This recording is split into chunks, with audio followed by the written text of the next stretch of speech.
নমস্কার সবাইকে। এখন ক্লাস 11-এর চলছে ট্যাবের তরুণের স্বপ্নের সেলফ ডিক্লারেশনের ভেরিফিকেশন। এর আগে স্কুল লেভেল ভেরিফিকেশন হয়ে গেছে, এবার চলছে স্টুডেন্টদের নিজস্ব সেলফ ডিক্লারেশনের ভেরিফিকেশন। এই ভেরিফিকেশনের জন্য প্রত্যেকটা স্টুডেন্টে তার মোবাইলে একটা টেক্সট মেসেজ পেয়েছে, যেখানে একটা লিঙ্ক আছে। ওই লিঙ্কে টাচ করলে ঠিক এই ধরনের একটা ওয়েবসাইট খুলে যাবে।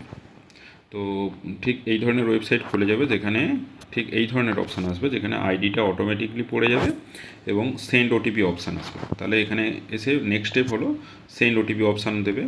সেন্ড ওটিপি করার সঙ্গে সঙ্গেই একটা ওটিপি তার যেই মোবাইলটি স্কুলের প্রোফাইলে আপডেট করা আছে ওই মোবাইলে একটা টেক্সট মেসেজ আসবে, ওটিপি আসবে।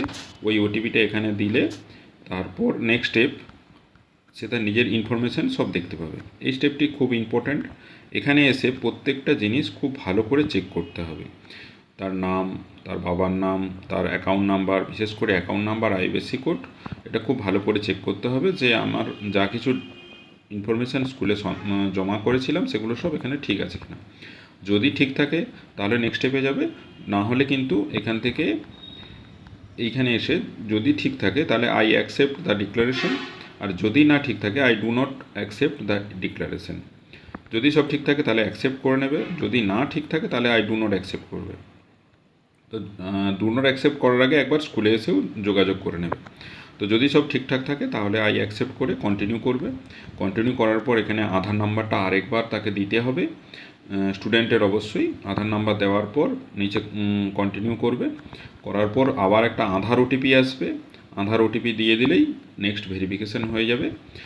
আধার ওটিপি দেওয়ার পর ভেরিফিকেশান হয়ে যাওয়ার পরেই ঠিক এই ধরনের পেজ একটা খুলে যাবে, যেখানে সার্টিফিকেটটি জেনারেট হয়ে গেছে। এরপর ডাউনলোড সার্টিফিকেটে অপশানে চলে যেতে হবে।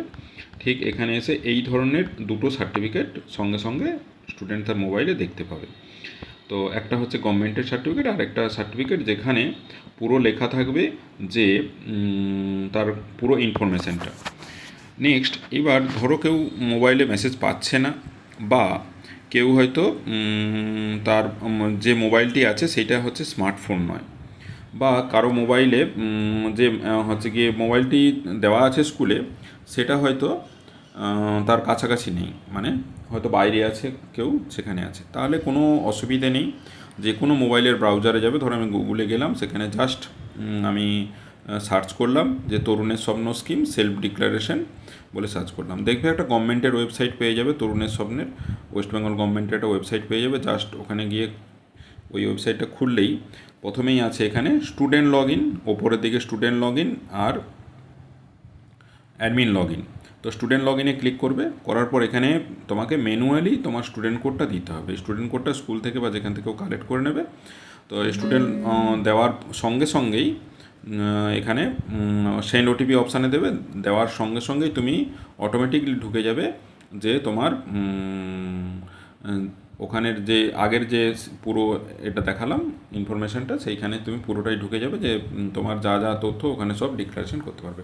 অতএব যদি কেউ তার হচ্ছে গিয়ে মেসেজ যদি না পেয়ে থাকো, বা কোনো কারণে যে মেসেজ তুমি মোবাইলটা ইউজ করছো সেটা স্মার্টফোন নয়, বা যেই মোবাইল নাম্বারটা স্কুলে দেওয়া আছে সেটা হয়তো বাইরে কারো কাছে রয়ে গেছে, তোমার কাছে মেসেজ আসছে না, সেখান থেকেও তুমি করতে পারবে। তবে বেস্ট হয় প্রত্যেকেই মোবাইল থেকে ওই মেসেজটা যেভাবে হোক ফরওয়ার্ড করে ডেস্কটপে করলে তাহলে বড় স্ক্রিনে ভালো করে দেখতে পাবে। ডেস্কটপে করাটা সবচেয়ে বেস্ট।